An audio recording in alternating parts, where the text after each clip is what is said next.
Hey tankers, and welcome back to World of Tanks with PR154, where we are coming to you from Mountain Pass in the premium Tier 9 Swedish heavy tank Strv-K. This was the first premium Tier 9 vehicle to enter the game and brought with it a brand new concept where, like Tier 10 vehicles, you could grind bonds with a Tier 9 vehicle. The key difference being, however, as a Tier 9 and as a premium tank, you could potentially be grinding your bonds and it not necessarily be a credit negative experience like you might expect in Tier 10. It's essentially a melding of the Centurion 7 turret with the Kranvagn body, although it would appear the finished product is less than the sum of its parts. Unfortunately, while it's quite a stable gun platform, it's still a little bit on the slow side. Damage per minute leaves a little to be desired. Having said that, its dynamic gun handling is quite good. The 105mm main armament is quite accurate. It's just that at the end of the day, anything with 250mm of penetration is still going to be able to shoot Strv-K straight through the face. And when you think about the sorts of things that it's going to be playing hull down against at tier, I'm looking at AE Phase 1. For example, it's up against some pretty stiff competition at tier. Players might therefore choose to try to leverage the accuracy of the weapon to try to create greater standoff distances and fight the enemy at range. That has its own occupational hazards, particularly attracting the ire of your teammates, so your other option of course is to play in closer support, being able to hit the enemy with a higher degree of confidence of landing the penetrating hit. I guess kind of as we're doing here, we're supporting the E75 TS, Centurion 7.1 and Waffenträger Panzer IV on the northeastern flank of Mountain Pass. We've drawn first blood on guard and looking for the next shot. We've had some very bold plays here by enemy tank destroyers, however, as SU-130PM and Scorpion G both crossing the bridge into our territory, and they're currently exchanging shots with Object 777-2. So this bold play up high is kind of reflected down low as well. The enemy AE Phase 1 has pushed forward. They're also joined by the Object 430. Of course, there was the guard that we put the shell into earlier as well. So at the moment, we're detecting 3 enemy vehicles on the low ground and we have 4. So we have the numerical advantage in this particular situation. Now we don't. We see the enemy Lerva as well. We put a shot into their lower frontal plate. Of course, that's just the opener. Our teammates follow up with some pretty withering fire and they send Lerva back to the garage. Of course, in fairly quick succession, the enemy lose a lot of tanks here. The Scorpion G goes down. A Phase 1 tries to push around in support of the Lerva. Back to the garage it goes as well, and almost simultaneously the enemy lose their SU-130PM. So that's 4 tanks down in the space of just over 2 minutes into the game. This is a pretty dangerous position for them to be in. Having said that, the enemy still have some fairly competent assets that are over the other side of the bridge there. We see Jagdtiger 2 is lining up our Carnarvon and sends it back to the garage. Accordingly, we're a little bit wary of pushing around here. We know the Jagdpanther 2's up there. They've also got a Skoda T50 that, I mean, no one really wants to cop a mag dump in the side from a Skoda T50 with an unnecessarily bold poke. We're also not 100% confident as to have we seen the end of the enemy push around this corner. But what appears to be happening is these enemy vehicles are taking fire from the side, from the T54 Mod 1 and AMX 1390, so they're actually spotting their own food in this process as well. So that gives us a bit of confidence to push around, and we put a shot into 53 TP, it tracks us and we slap that repair kit and repair our gun in the process that was actually damaged. We didn't notice the gun was damaged, so we're lucky we managed to land that hit. The enemy guard appears to be making its escape, so we put a shot into it accordingly. We're partnered up with this Centurion 7.1 and they end up sending the enemy guard back to the garage. Object 430U also appears to be making the escape, so we'll wave goodbye in our own special way with a 105mm main armament.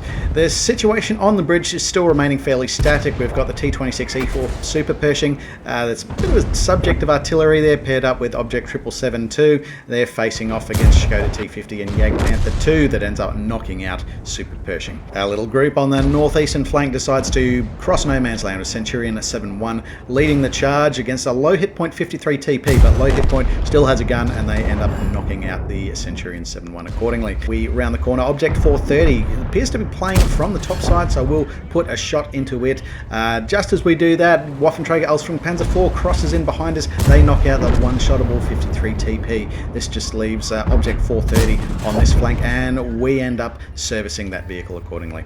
Now, in the meantime, we've actually noted a bit of an updating in some mission conditions, so let's take a look at what we've got. Coalition 2, a credible deterrent for the Chimera personal campaign. So what we have to do here is we need to destroy a track, cause damage 5 times to immobilized enemy vehicles by shooting them, and for the honors condition we need to destroy 2 immobilized enemy vehicles and ultimately win the battle. Of course, there's certainly no shortage of enthusiasm to win the battle from this T-54 Mod 1. They are charging in, they put a shot into AMX 1390, and now they're rounding on the enemy SPG FV207, and they've got a bit of a lead on us. Even Waffenträger Panzer IV E75 TS, fairly nimble vehicles, but they're only just catching up as the SPG goes back to the garage. Fairly fortunate, however, that the team has turned up, because the enemy team is starting to return to reinforce the cap. Unfortunately, a little too late for HWK-12. It is now becoming a meat shield for the E75 TS. And now with the countdown clock starting, the pressure is on the enemy team to respond to what we're doing there. Jagdpanther 2 is one of the respondents, and it eats a shell through its frontal drive sprocket and also starts to satisfy one of our primary mission conditions. So we only need to damage 1 more immobilized enemy vehicle, and that's the primaries done. And Jagdpanther's it, and we managed to get a killing shot, which is also satisfying our first honors condition to destroy 2 enemy vehicles. Now we just have to get the win, and that's looking quite likely here because we are 4 guns up on the enemy team. We don't have a survival condition, but of course it's always good practice to try to survive these things. E75 TS just absolutely shamelessly using HWK-12 as the meat shield here.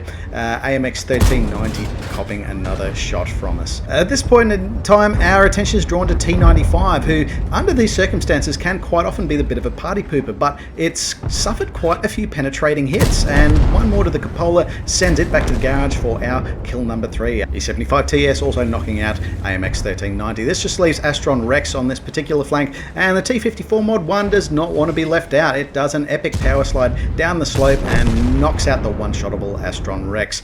AMX 1390 is also looking for opportunities, and it's found Skoda T50 that was trying to play the hull down and picks up a sneaky kill accordingly. This just leaves the Emil 1951 on the enemy team. It was last seen on the southern flank, doesn't appear to have done much since. Scorpion goes in to investigate and pays the ultimate price for their curiosity. GSAW 1008 takes a more cautious approach, but it also ends up bouncing shots off its lid. Fortunately, at this point in time, it's joined by AMX 1390. They're able to pull off a bit of a pincer maneuver. So with both autoloaders going from both ends, Emil 1951 has nowhere else to go.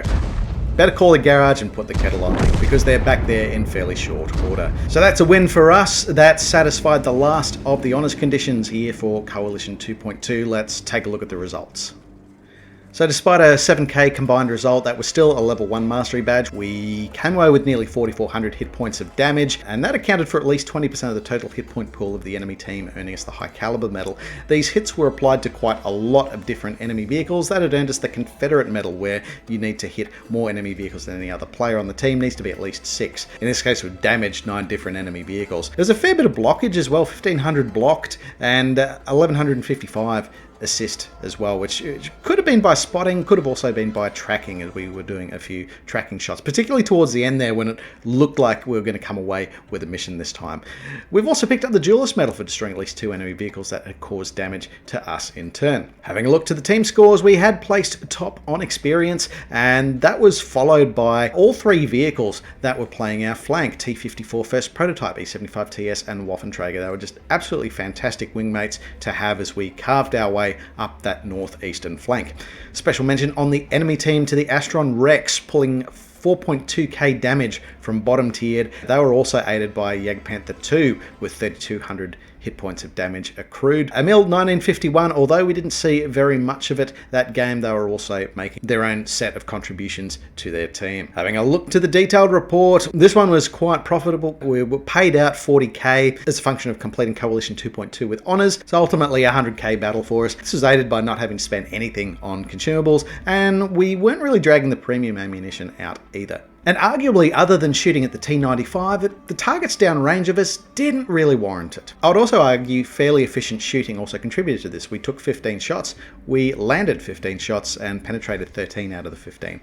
Of course, with 256 millimeters of base penetration, that's certainly going to make your life easier, particularly when you're fighting 9s over 8s as we were. So that's it, folks. Coalition 2 for Chimera done with honours, onwards and upwards to the next one. In the meantime, if you've got a replay that you'd like to see featured at World of Tanks with PR154, please give us a shout over Discord, links below. We are generally featuring those replays over on our Twitch channel as a matter of course, but the beauty of that is we can also get you in for a bit of an interview to talk through what was going through your mind and down your barrel. So if you'd like to get in on that action, then please drop your replays on the submission platform on our Discord.